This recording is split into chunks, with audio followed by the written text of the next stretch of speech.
Magandang gabi. Ang kwento natin ngayon is about a rich and influential family in one of the oldest towns located in southern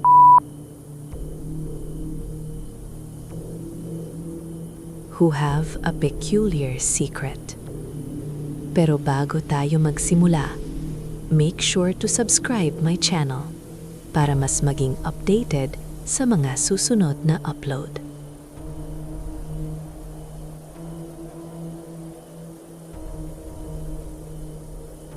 They are a family of maranhig, mga patay na nabubuhay.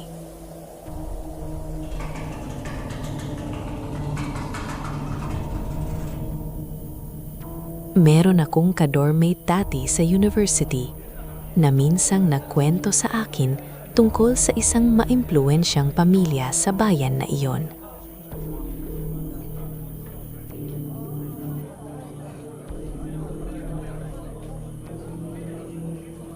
Sabi niya, naging maugong ang pangalan ng pamilya dahil sa pagiging involved nila sa politics at rivalries sa ibang angkan ng parehong propesyon.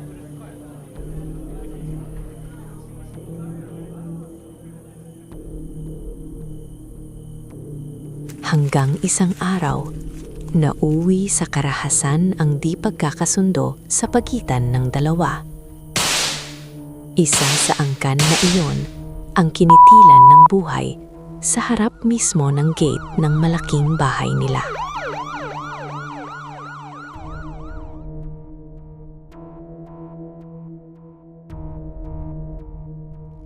To make this story short, lamay ng politiko at tinagsa ng mga taga-media ang bahay nila.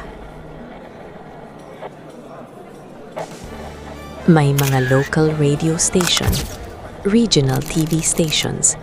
Maraming gustong i-cover yun at gawan ng news story.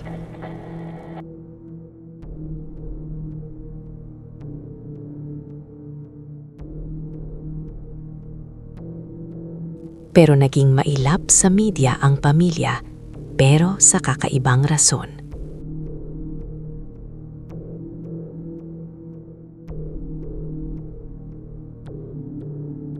Gabi raw ng lamay at pili lang ang mga tao, karamihan mga kaalyado sa politika. Habang nilalamay itong politiko na namatay, nagkaroon daw di umanong komosyon.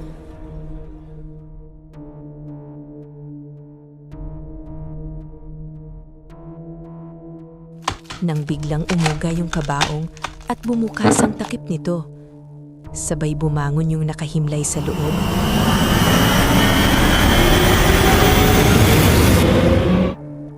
Natahimik sa gulat ang lahat, naghihintay, nag-oobserba habang hawak ang kanika nilang mga tasa ng kape at tinapay na biskotso. Walang ano-anong biglang nagsalita ang tao sa kabaong at sinabing, Lapitan niyo. sa Tagalog, tara, kape tayo. Doon na nagsigawan ng lahat.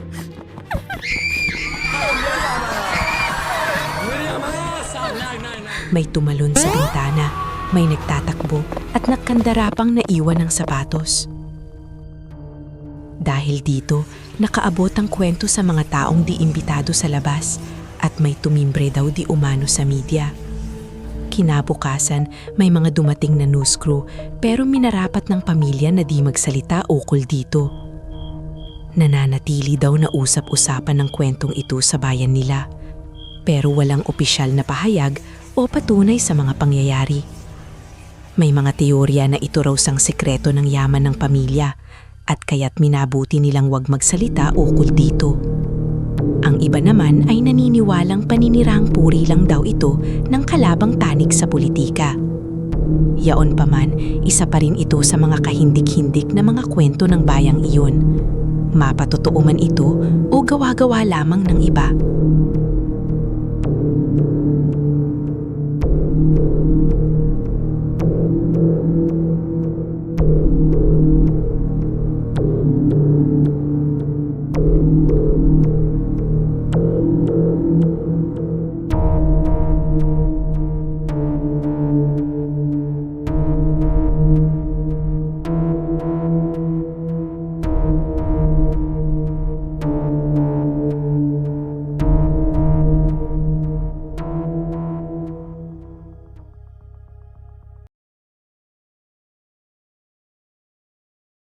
Kung nagustuhan mo ang kwento natin ngayon, huwag kalimutang mag-like, subscribe, comment at i-ring ang notification bell para mas updated sa mga susunod pang video.